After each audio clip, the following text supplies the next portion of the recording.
Take a look at some of my crystals. They come in all shapes and sizes and colors, and some even sparkle. Today, we're gonna make our own. Hi, my name's Al, and I'm a science interpreter here at the Franklin Institute. For scientists, crystals has a special meaning. The thing that makes crystals special is that their atoms connect together in geometric organized patterns, creating the shapes that we can see right here. For today's experiment, you're going to need a jar or cup, preferably one that you don't use for eating or drinking. You're going to need hot water, powdered borax, and something to crystallize, like pipe cleaners, feathers, or even a seashell. Today, I've made the letter A out of pipe cleaners for my name. With adult supervision, you can take about 1.5 cups of your hot water and put it into your container. Now, add about 3 to 4 tablespoons of your powdered borax. You want to keep stirring until the powder is no longer seen on the bottom.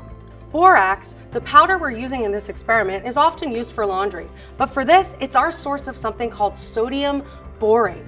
Sodium borate is a crystal.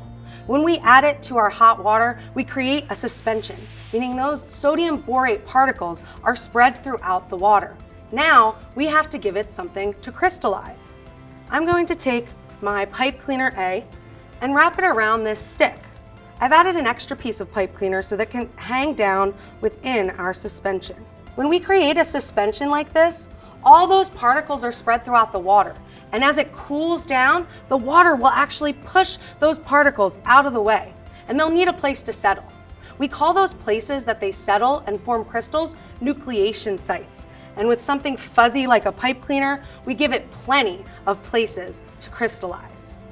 In about 24 hours, you're going to see your crystals form. What do you notice?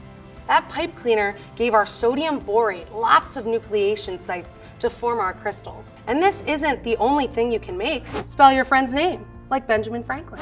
A lightning bolt, a seashell. As a quick safety note, powdered borax can be harmful if inhaled. So do as I did in this video, pour the hot water first and then add your borax. Once your crystals are made, be sure to keep them out of reach of small children or animals, because they may look like rock candy, but they're not edible. So you want to be safe, just like with all other science activities. If you try this activity at home, be sure to share your crystals with us by tagging us on social media. And maybe I'll see you the next time you join us here at the Franklin Institute. Thanks again for joining us for Spark of Science.